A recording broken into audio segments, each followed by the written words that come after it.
I'm David Baldacci. I'm here to talk about the Vega Jane series. This is the first one in the series, Vega Jane and the Secrets of Sorcery.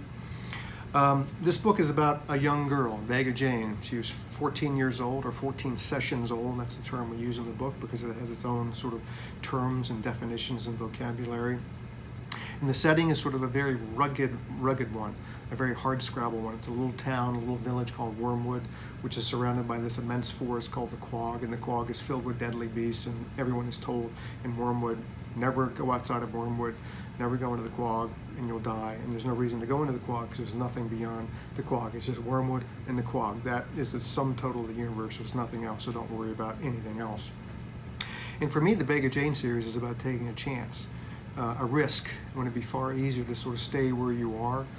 And the greatest stories and the best fantasy series are all about journeys. You know, if you look at the Harry Potter series or you look at the Chronicles of Narnia series, it's all about taking a journey, taking a risk, going into something unknown and see what happens. Because cool things happen when you take a risk, when you get outside of your lane, when you do something that people tell you you're not supposed to do, if you're trying to do it to find out actually who you are, whether you enjoy something or not. And so for me, this series is very symbolic about finding out who you are, taking that risk, taking that chance, taking that journey, breaking out from your little comfort zone and going and trying something else.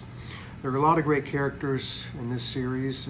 Any fantasy series has to have great characters, and you meet more of them as you go along in each book because you're sort of stepping into different worlds every time. One thing about the Vega Jane series is that it's not one sort of world, fantasy world you see.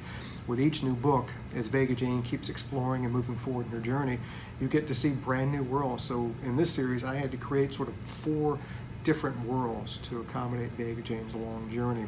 Vega Jane is the protagonist, the heroine. She's the lead character. Delph is her best friend, this sort of gentle giant of a guy who helps her and is completely loyal to her. You have Morgan, she's sort of the witch in Wormwood that keeps everyone in line. You have ancestors from the past, people from the past that come into this story as Vega Jane moves forward. Alice Adranos, Astria Prime. And then when she gets through the Quag and out into this brand new world, she runs headlong into sort of an ancestral enemy of hers she didn't even know that she had, called the Maladons, headed up by King Necro. So these are great characters in a great setting. And it all starts with the first one, Vega Jane and the Secrets of Sorcery.